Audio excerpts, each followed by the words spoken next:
안녕하세요. 책 읽어주는 편안한 엄마입니다. 오늘은 20세기 최고의 이야기꾼이자 단편소설의 대가인 오 헨리의 작품 중에서 다시 찾은 삶을 읽어드리려고 하는데요. 먼저 작가에 대하여 간략히 말씀을 드리자면 오 헨리가 작가가 되기 전 은행원이었다는 사실, 은행원 시절 공금 횡령 혐의로 뒤늦게 체포되어 옥살이를 하면서 본격적으로 글을 쓰기 시작했다는 사실 등은 그다지 알려져 있지 않습니다. 석방 후에는 뉴욕으로 거처를 옮겨 정착했는데 이때부터 대도시 뉴욕은 오 헨리 문학에서 하나의 아이콘으로 자리를 잡아 수많은 작품의 주요 소재와 주제가 되었습니다. 현대인들의 꿈과 욕망이 시시각각 피어났다 쓰러져가는 대도시에서 오 헨리는 진부하다 싶을 만큼 평범한 일상 경험을 가지고 기발한 이야기를 만들어냅니다. 보잘것없는 일상이지만 그의 손을 거쳐 나온 이야기들은 독특한 분위기를 자아내는 로맨스의 빛깔을 띠고 있습니다. 지은이 오 헨리, 일회 출판, 김욱동님 옮김. 다시 찾은 삶. 형무소 구두 공장에서 지미 발렌타인이 부지런히 구두 가피를 깁고 있는데 간수 한 사람이 와서 그를 사무실로 데리고 갔다. 형무소 소장은 그날 아침 주지사가 서명한 사면장을 지미에게 내주었다. 지미는 별로 달갑지 않은 듯이 그것을 받았다. 4년 형기 중에서 지금까지 10달 남짓 복역해왔다. 오래 있어봤자 석 달이면 나갈 수 있을 것으로 기대했었는데 말이다. 지미 발렌타인처럼 바깥 세상에 친구가 많은 사람이 감방에 들어오면 거의 머리를 깎을 필요도 없이 곧 석방되곤 했다. 자, 발렌타인, 형무소 소장이 말했다. 자넨 내일 아침에 출소하게 되네. 좀 용기를 내어 착한 사람이 되게나. 자넨 본심이 악한 사람은 아니잖아. 이제 금고는 그만 털고 착실하게 살아보게나. 저 말씀인가요? 지미는 놀라서 말했다. 아니, 전 지금껏 금고를 털어본 적이 없는데요. 그렇겠지. 형무소 소장은 웃으며 말했다. 물론 그럴 테지. 그렇다면 자넨 어째서 스프링필드 사건으로 이곳에 오게 되었나? 꽤 높은 자리에 앉아있는 어떤 인사한테 혹시 혐의가 돌아갈까봐 알리바이를 대지 않았기 때문인가? 아니면 자네한테 원한을 품고 있는 어떤 비열한 배심원 때문인가? 자네같이 죄 없는 희생자들이란 의뢰 이 둘 중의 하나거든. 제가요? 지미는 여전히 천진난만한 표정으로 말했다. 소장님, 전 평생 동안 스프링필드에는 한 번도 발을 들여놓은 적이 없답니다. 그러닌 이 사람을 데리고 가게. 형무소 소장이 미소를 지으며 말했다. 그리고 나갈 때 입을 옷을 챙겨주게나. 내일 아침 7시가 되거든 유치장에서 대기실로 보내도록. 발렌타인, 내 충고를 명심해 두는 게 좋을 거야. 이튿날 아침 7시 지미는 형무소 소장실 바깥에 서 있었다.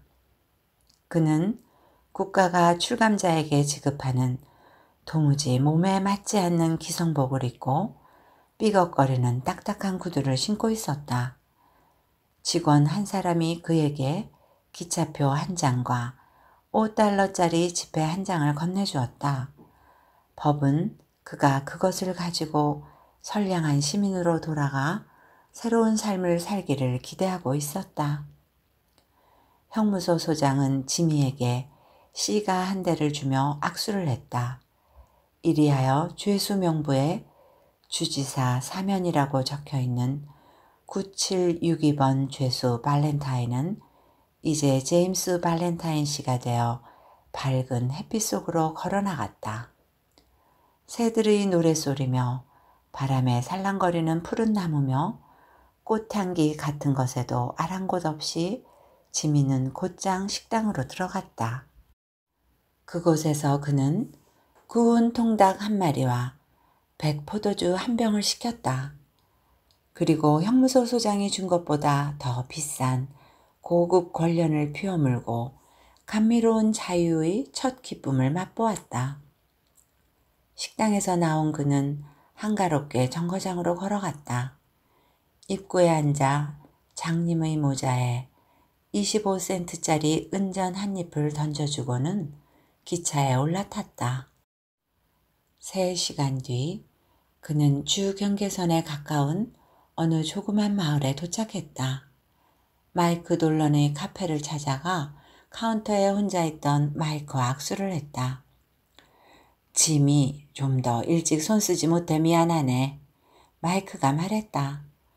실은 스프링필드에서 큰 항의를 해대는 바람에 그걸 틀어막아야 했다네. 또 주지사도 까딱했으면 생각을 바꿀 뻔했고 말이야. 그래, 기분은 어떤가? 괜찮습니다. 지미가 말했다. 제 열쇠 갖고 있습니까? 지미는 열쇠를 받아 2층으로 올라가 뒤쪽에 있는 방문을 열었다. 모든 것이 그가 떠나던 날 그대로였다. 방바닥에는 형사들이 그를 체포하려고 완력을 썼을 때 명탐정 벤 프라이스의 와이셔스 깃에서 떨어진 단추가 아직도 뒹굴고 있었다. 지미는 벽에 접어놓도록 된 간이 침대를 꺼낸 뒤 벽의 널빤지 한 장을 밀어넣고 먼지투성이인 가방을 꺼냈다. 가방을 연 그는 동부에서 제일 좋은 강도용 연장 한 세트를 사랑스러운 표정으로 들여다보았다. 특수 강철로 만든 완전한 세트였다. 연장으로는 최신형 송곳, 집게, 손잡이가 굽은 회전 송곳, 조립식 쇠지뢰, 꺽쇠, 나사 송곳 등이 있었는데 그 중에서 2-3개는 지미 자신이 직접 고안해낸 것으로 그가 자랑스럽게 생각하는 물건들이었다. 이 연장은 강도 전문 용품을 만들어내고 있는 모 처에서 $900 넘게 주고 구입했던 것이다. 반 시간 뒤 지미는 아래층으로 내려가 카페를 빠져나갔다. 맵시도 고상하고 잘 맞는 옷을 입은 그는 먼지 하나 없는 깨끗한 가방을 들고 있었다. 무슨 일거리라도 있는 건가? 하고 마이크가 다정하게 물었다. 저 말인가요? 지미는 어리둥절한 말투로 물었다. 무슨 말씀인지 못 알아듣겠는데요. 전 지금 뉴욕의 쇼트 스냅 비스킷 크래커와 소맥분 합동회사의 사원올시다. 이 말을 듣고 마이크는 하도 기분이 좋아서 지미에게 우유를 탄 셀처 탄산수를 즉시 권했다. 지미는 독한 술은 아예 입에도 대지 않았다. 죄수번호 9762번. 발렌타인이 석방된 지 일주일 뒤 인디애나주 리치먼드에서 단서 하나 남기지 않은 교묘한 금고 강도 사건이 발생했다. 도둑 맞은 돈은 불과 $800에 지나지 않았다. 그로부터 2주일 뒤 로건 스포트에서는 특허받은 개량형 도난방지 금고가 마치 치즈처럼 쉽게 열려 현금 $1,500를 도난당했는데 증권과 은화는 손 하나 안 댄 채 고스란히 남아있었다. 그래서 강도 전담 형사들이 사건에 개입하기 시작했다. 이어 제퍼슨 시티에 있는 어느 은행의 구식 금고가 마치 화산처럼 열려 그 분화구에서는 $5,000의 지폐가 분출해버렸다. 피해액이 이토록 늘어나자 사태는 벤 프라이스급의 명탐정이 손을 쓰지 않으면 안 되게 되었다. 여러 피해 보고서를 비교해 본 결과 강도 수법이 매우 비슷하다는 점이 발견되었다. 벤 프라이스 형사는 도난 현장을 조사해보고 이렇게 말했다. 이건 바로 멋쟁이 지미 발렌타인의 솜씨야. 그놈이 다시 영업을 시작했군. 저 다이얼 자물쇠를 보게나. 마치 비 오는 날 무 뽑듯이 쉽게 뽑아냈잖아. 이렇게 해치울 수 있는 집게를 가진 놈은 그 녀석뿐이거든. 그리고 자물쇠 회전판을 감쪽같이 뚫어놓지 않았겠나. 지미 녀석은 구멍을 딱 하나만 뚫지. 그래, 발렌타인 녀석을 잡아야겠군. 이번에 잡히면 단기형이나 감형 같은 어리석은 지 필요 없이 톡톡이 맛을 보여줄 테다. 벤 프라이스 형사는 지미의 수법을 잘 알고 있었다. 스프링필드 사건을 조사하면서 그것을 알게 되었던 것이다. 먼 거리로 도피하고 민첩하게 도주하는 데다 공범도 없다. 또 상류사의 생활에 대한 취미 등등 이런 수법이 곧 발렌타인 씨로 하여금 교묘히 법망을 피하는 사나이로 이름을 날리게 했던 것이다. 벤 프라이스 형사가 이 미꾸라지처럼 잘 달아나는 범인의 종족을 쫓고 있다는 소문이 돌자 도난방지 금고를 가진 사람들은 이제 마음을 놓게 되었다. 어느 날 오후 신갈나무가 무성한 아칸소주의 시골 철로에서 5마일 떨어진 엘모어라는 조그만 읍에 도착한 우편마차에서 가방을 든 지미 발렌타인이 내렸다. 고향에 돌아온 대학 4학년짜리 젊은 운동선수 같은 모습의 지미는 널빤지를 깐 보도를 따라 호텔로 향했다. 젊은 아가씨 한 사람이 거리를 건너오더니 길 모퉁이에서 그를 앞질러 엘모어 은행이라는 간판이 붙은 건물로 들어갔다. 지미는 그녀의 눈을 들여다보다가 자신이 무얼 하는 인간인지 까맣게 잊어버리고 전혀 딴 사람으로 바뀌고 말았다. 그녀는 시선을 땅에 떨군 채 약간 얼굴을 붉혔다. 지미 같은 용모와 옷차림을 한 젊은이들은 엘모어에서는 보기 드물었던 것이다. 지미는 마치 자기가 은행 주주의 한 사람인 양 은행 계단 위에서 빈둥거리고 있는 소년 하나를 붙잡고는 이따금 은전을 한 개씩 집어주면서 마을의 이모저모를 캐묻기 시작했다. 그러고 있는데 그 젊은 아가씨가 은행에서 나와 가방을 든 청년에겐 아무런 관심도 없다는 듯이 여왕 같은 표정을 지으며 가버렸다. 저 아가씨는 미스 폴리 심프슨이잖아.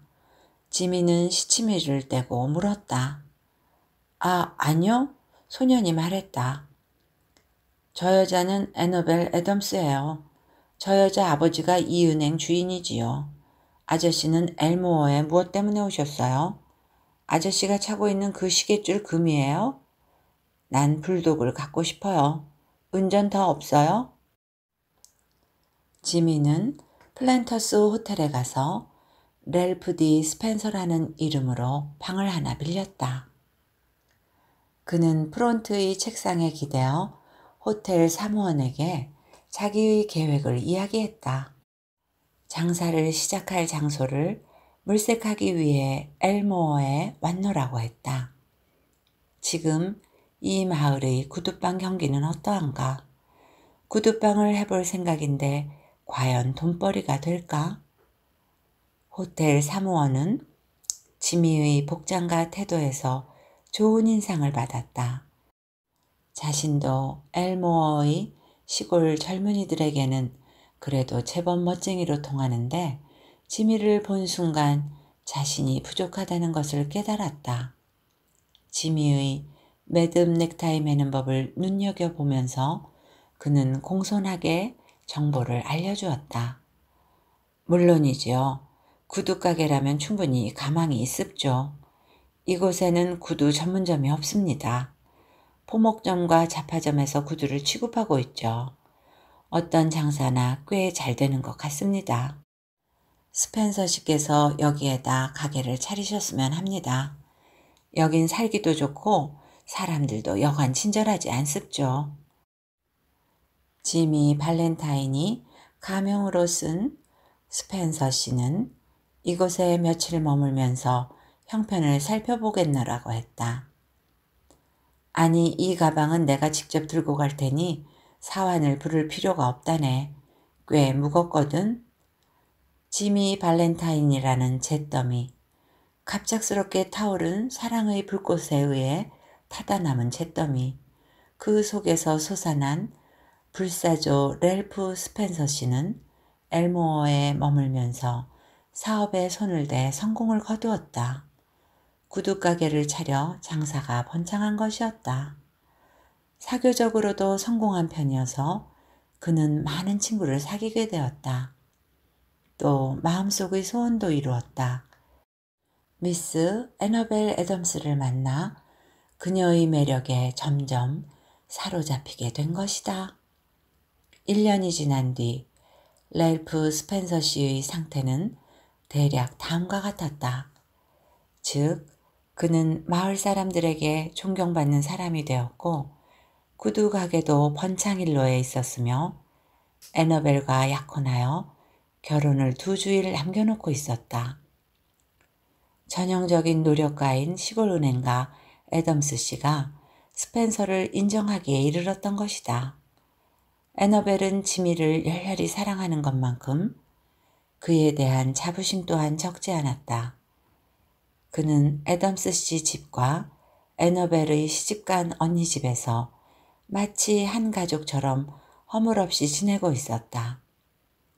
어느 날 지미는 자기 방에 앉아 편지 한 장을 써서 세인트 루이스에 있는 옛 친구의 안전한 주소로 붙였다. 그리운 옛 친구에게 다음 주 수요일 밤 9시에 리틀록에 있는 설리번 술집에서 만나고 싶네. 자네가 내 일의 뒤처리를 좀 해줘야겠어. 아울러 자네에게 내 연장 일체를 선물하고 싶네. 아마 그걸 받으면 기뻐할 걸세. $1000를 줘도 그런 것을 구할 수 없을 테니까 말일세. 그런데 빌리, 나는 옛날 직업을 그만두었네. 1년 전에 말일세. 좋은 가게를 하나 차렸거든. 난 지금 착실하게 살고 있으며 앞으로 2주일 뒤면 이 세상에서 가장 훌륭한 아가씨와 결혼을 한다네. 빌리, 이게 유일한 삶, 정직한 삶이라네. 이제 난 $1,000,000를 준대도 남의 돈에는 손을 대지 않겠어. 결혼한 뒤에는 모든 걸 정리하고 서부로 가겠네. 서부에서는 아무도 옛날의 상처를 들추어낼 위험이 별로 없겠지. 빌리, 다시 말하네만 그녀는 천사 같은 아가씨야. 그녀는 나를 믿고 있고 나 역시 무슨 일이 있어도 다시는 나쁜 짓은 안 할 생각이야. 틀림없이 설리번 술집에 와주게나. 꼭 만나야 하니까. 그때 연장을 갖고 나가겠네. 옛 친구 지미로부터. 지미가 이 편지를 쓴 뒤 월요일 밤 벤 프라이스 형사는 전세마차를 타고 엘모어에 몰래 들어왔다. 그리고 조용히 시내를 돌아다니며 그가 찾고자 하는 사람을 찾아냈다. 스펜서의 구두가게 맞은편에 있는 약국에서 그는 랠프 디 스펜서를 주의 깊게 바라보고 있었다. 지미, 자네가 은행가의 딸하고 결혼한다고? 벤 형사는 혼잣말로 중얼거렸다. 하지만 그게 잘 될까? 그 이튿날 지미는 애덤스 씨 집에서 아침 식사를 했다. 이날 그는 리틀록에 가서 결혼식에 입을 양복을 맞추고 애너벨에게 줄 선물을 사기로 되어 있었다. 그가 엘모어에 온 뒤로 이곳을 떠나기는 이번이 처음이었다. 그가 마지막으로 영업에서 손을 뗀 지 1년이 지난 뒤였으며 그는 이제 마을 밖으로 나가도 안전하리라고 생각했던 것이다.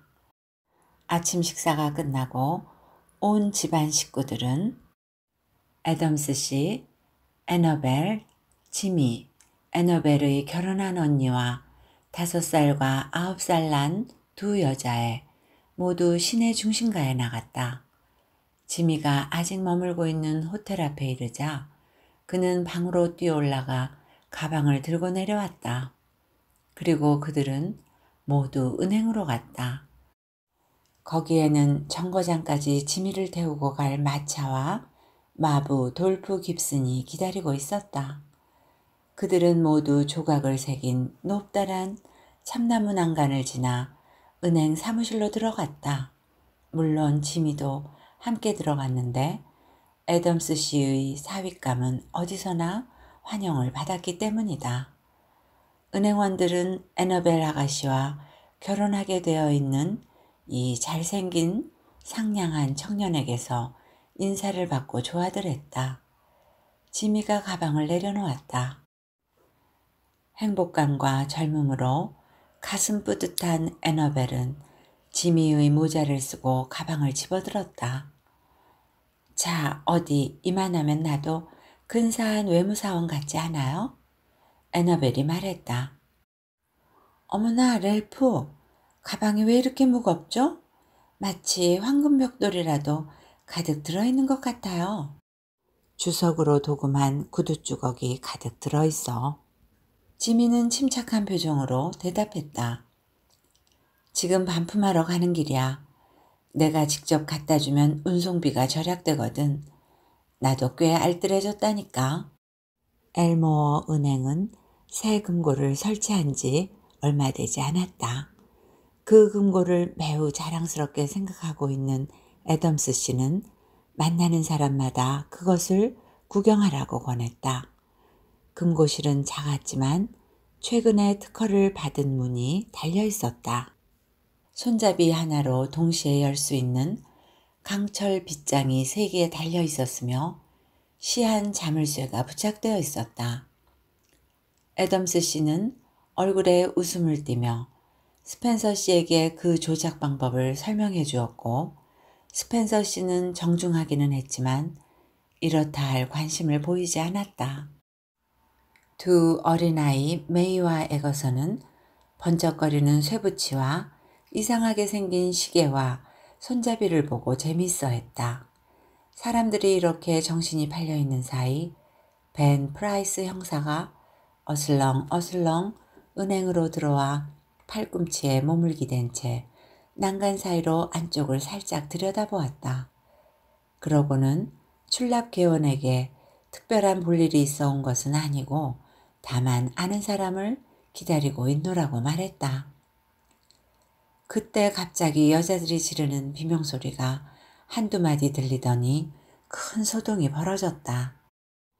어른들이 보지 않는 사이에 9살짜리 메이가 장난삼아 애거서를 금고에 넣고 가두어 버렸다. 그러고는 애덤스 씨가 하던 그대로 빗장을 잠그고 콤비네이션 자물쇠의 다이얼을 돌려버렸던 것이다.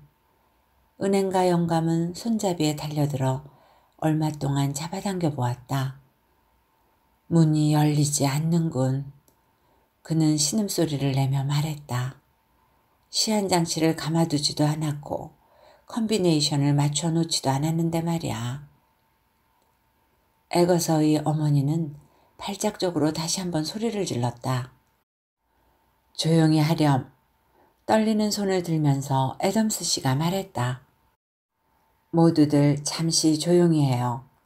애거서. 그는 목청껏 불렀다. 얘야, 내 목소리가 들리니? 침묵 가운데 캄캄한 금고 속에서 공포에 질려 미친 듯이 소리치는 어린아이의 가냘픈 소리가 희미하게 들려왔다. 아이고, 내 귀여운 딸. 어머니는 부르짖었다. 그 애는 겁에 질려 죽을 거예요. 어서 문을 열어요. 문을 부수고 열라니까요. 그래, 남자들이 어떻게 손을 쓸 수 없단 말이에요. 리틀록에 가야 이 문을 열 수 있는 사람이 있는데 애덤스 씨가 떨리는 목소리로 말했다. 맙소사, 스펜서, 어쩌면 좋담. 저 안에서 오래 견디지 못할 텐데 말야. 금고 안에는 공기도 별로 없고 게다가 그 애는 겁에 질려 발작을 일으킬 텐데. 에거서의 어머니는 미친 사람처럼 두 손으로 금고실의 문을 두드려댔다. 누군가가 성급하게 다이너마이트를 사용할 것을 제안했다.